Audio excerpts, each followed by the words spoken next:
Kasih karunia dan damai sejahtera dari Allah Bapa kita dan dari anaknya Tuhan Yesus Kristus menyertai kamu sekalian. Amin. Shalom, saudara-saudari sahabatku yang dikasihi Tuhan Allah. Firman Tuhan yang hadir menyapa kita hari ini, hari Selasa tanggal 5 Agustus 2025, tertulis di dalam kitab Yesaya pasal 62 ayat 2. Mari sahabatku, kita simak dan renungkan firman Tuhan yang menjadi kekuatan dan inspirasi untuk menjalani hari ini. Demikian.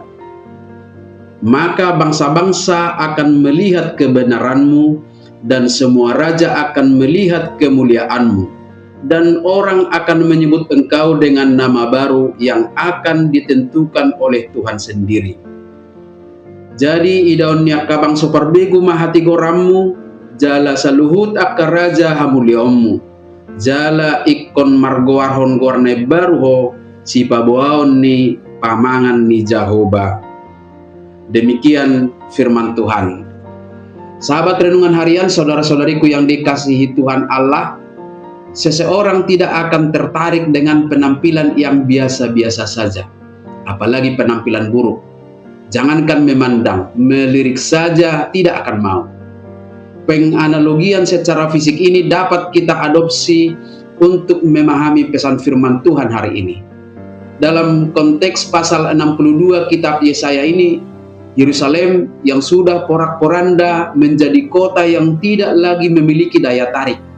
Jangankan bangsa-bangsa lain, umat Israel sendiri sepertinya sudah tidak tertarik karena merasa tidak mungkin lagi membangun kota itu. Keadaannya sungguh sangat memprihatinkan, sehingga untuk membaharuinya butuh sentuhan yang istimewa. Maka Nabi Yesaya menubuatkan rencana Allah untuk pemulihan Yerusalem yang akan datang, sehingga bangsa-bangsa dan raja-raja bangsa lain akan menyaksikan kebenaran dan kemuliaannya. Tetapi itu hanya akan dapat berlangsung atas anugerah dan campur tangan Tuhan. Karena tentang kebenaran dan kemuliaan yang akan dipancarkannya bukanlah hanya masalah pembangunan kembali Yerusalem secara fisik. Justru yang lebih utama adalah pemulihan moral dan karakter umat, yaitu umat yang harus memiliki kesetiaan dan ketaatan kepada Tuhan Allah, sehingga lewat karakter dan ketaatan itu Tuhan akan menganugerahkan nama baru yang akan diberikan langsung oleh Tuhan.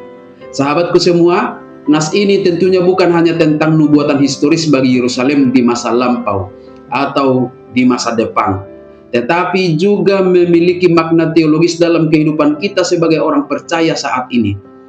Janji Tuhan ini juga memotivasi kita di tengah-tengah keterbatasan dan kelemahan kita, bahwa Tuhan juga akan membuat kita menjadi berkat, di mana dalam diri kita sebagai orang-orang percaya, orang lain melihat kemuliaan Tuhan.